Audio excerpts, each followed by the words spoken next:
Le thème de notre déjeuner était l'accès au financement pour les femmes en Afrique francophone, beaucoup plus pour un développement durable. Comment ça s'est passé? Ça s'est très bien passé. Nous avons eu des interventions de la ministre de l'Investissement du Sénégal, de la représentante de la ministre des Relations internationales du Québec, ainsi que d'autres panélistes.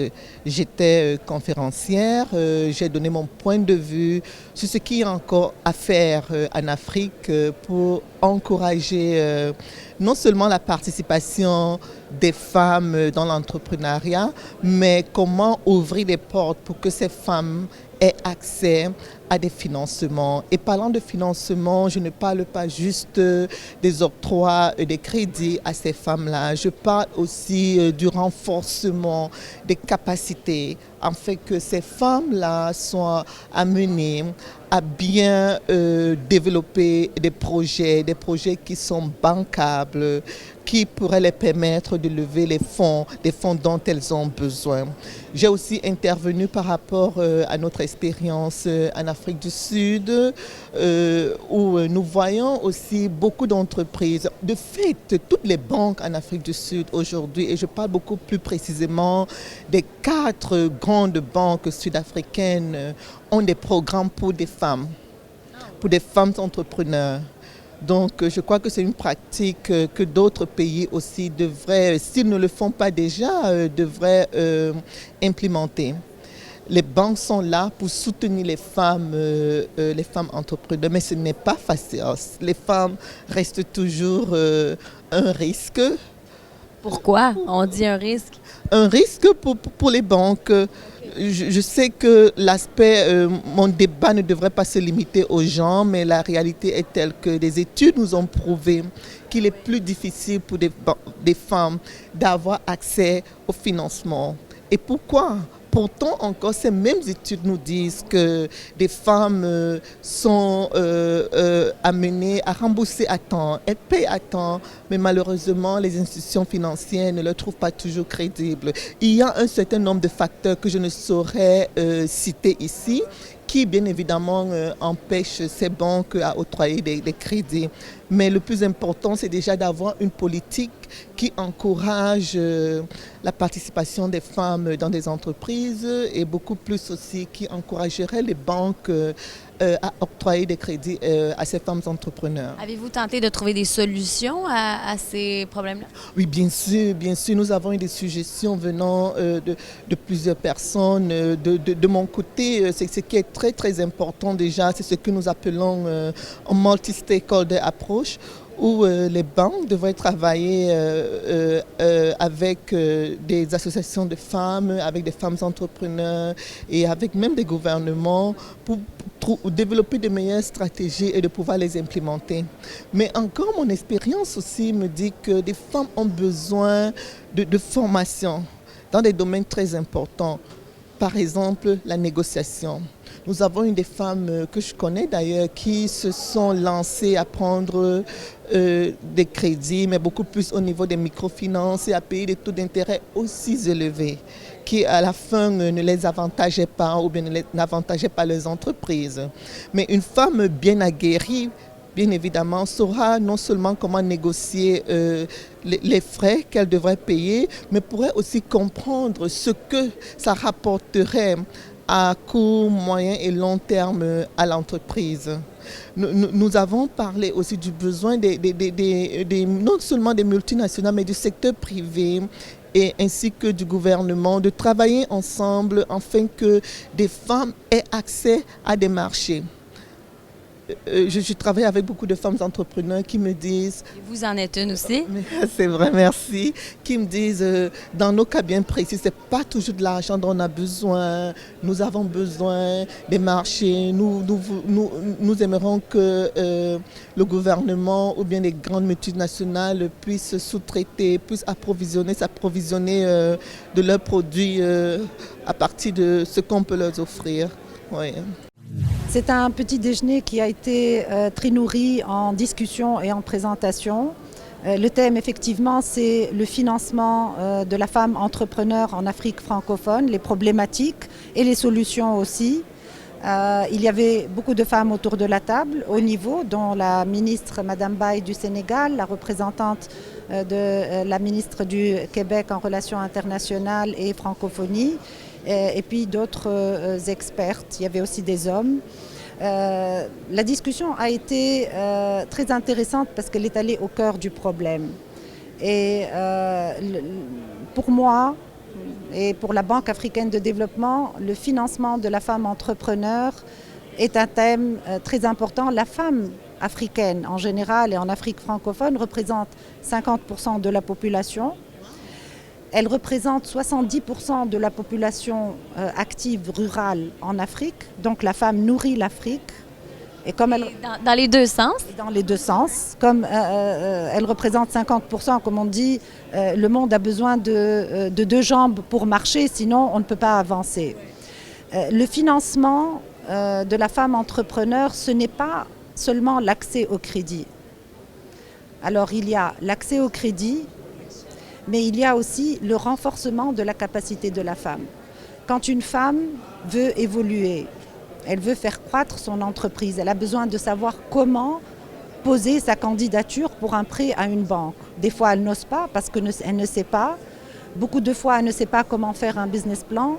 Donc, renforcer la capacité des femmes entrepreneurs dans ce sens-là est important. Combiné à ça, travailler avec les banques commerciales et les institutions de microfinance pour leur permettre d'accès au crédit et d'évaluer, d'avoir les outils nécessaires pour évaluer le risque de ces femmes-là qui sont perçues comme très risquées, ce qui est dans beaucoup de cas faux.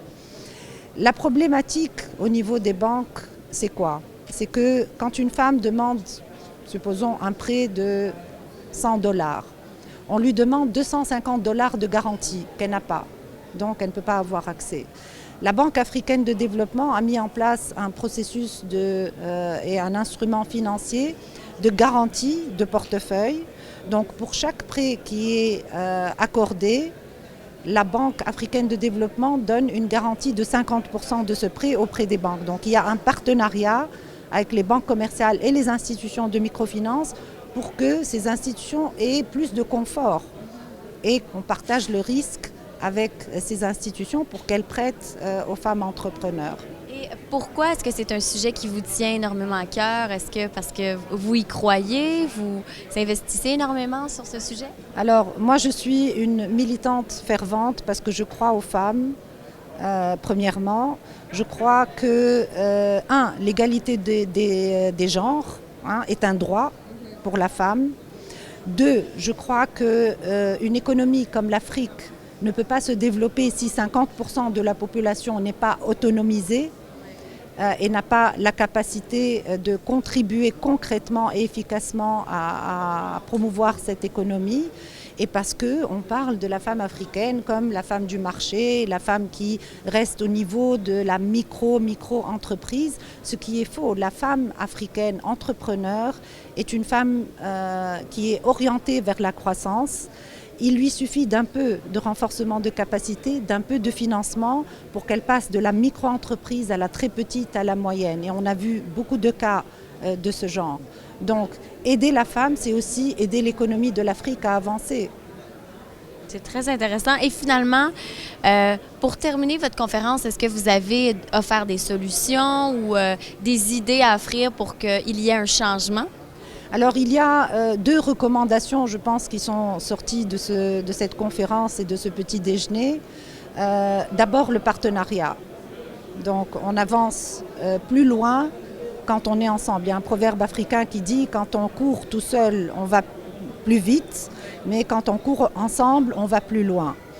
Donc il y a beaucoup d'initiatives et on s'est mis d'accord pour qu'on puisse continuer cette discussion et voir comment coopérer ensemble pour que chacun mette son expertise, son vécu à partir de l'expérience pour renforcer justement cet accès au financement des femmes entrepreneurs. Ça, c'est un.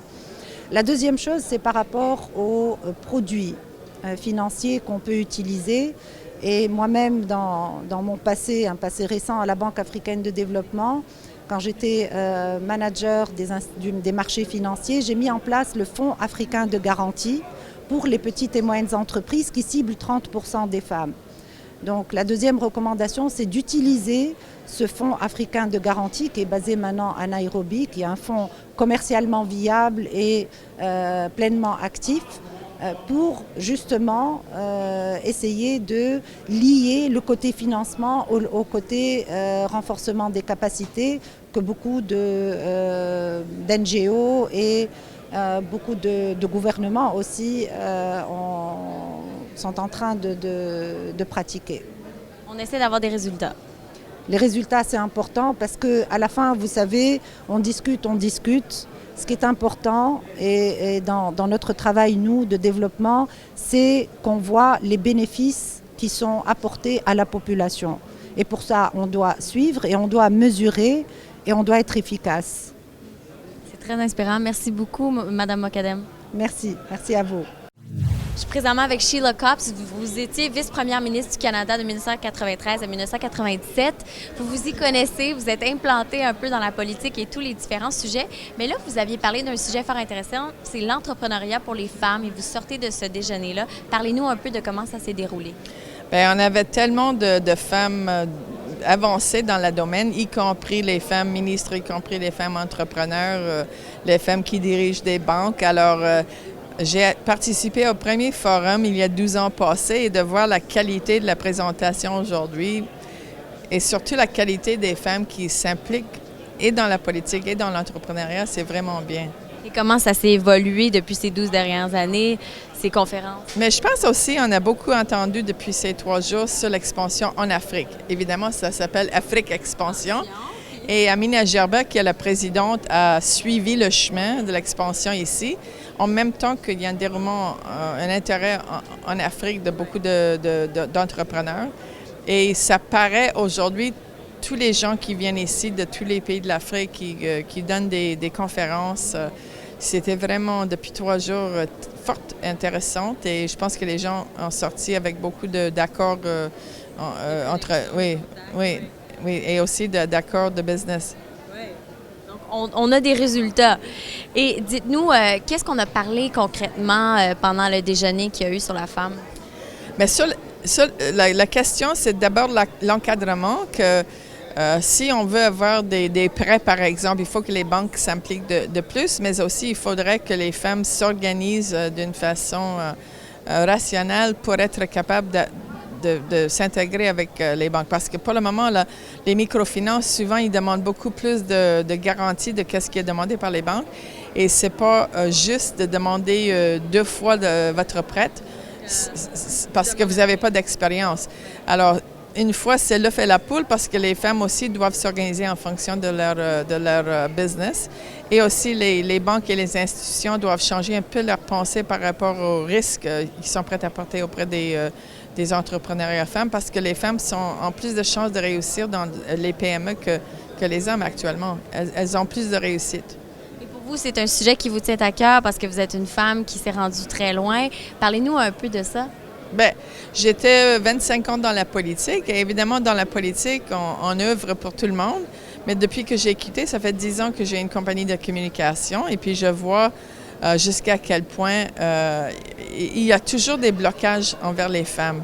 Moi-même, personnellement, j'ai vécu ça quand j'ai quitté la politique et c'est pour ça que je me suis installée dans ma propre entreprise. Parce que c'était plus facile pour moi de démarrer mon propre entreprise que d'aller travailler pour quelqu'un quand tous mes collègues hommes avaient des invitations à aller travailler dans les boîtes d'avocats, alors que moi, j'ai fait mon propre affaire. Oui. Mais pourquoi c'est discriminer la femme? On a-t-il des raisons à ça? Je pense que c'est plus les gens dans la vie ont la tendance de se voir dans l'autre. Alors, si vous avez une boîte d'avocats où ils sont tous les hommes, c'est sûr, les ministres qui vont récupérer après qu'ils quittent la politique, ça semble être les hommes.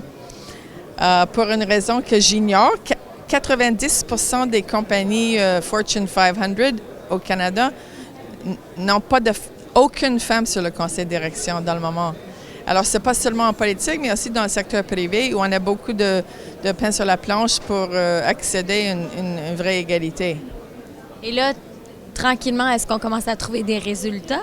Oui, je pense que si on voit même ici, là, si on voit la situation en Afrique, on voit que depuis 10 ans, il y a une expansion incroyable dans les investissements, la capacité des banques et des institutions financières d'appuyer une démarche économique.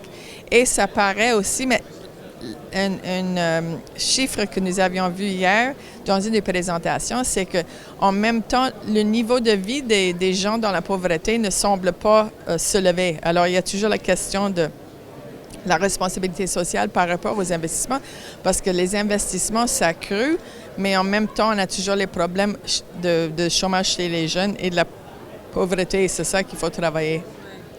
Bien, pensez-vous que le forum va aider à changer les choses? Bien, absolument. Je pense que ça permet les gens de se connaître les uns aux autres. Ça permet aussi des résolutions. Ça permet des banquiers, par exemple, de l'Égypte qui sont venus parler aux femmes de partager leur intérêt, African Development Bank et autres. Et je pense que les femmes aussi apprennent où sont les chemins qu'on peut suivre pour aboutir à une réussite.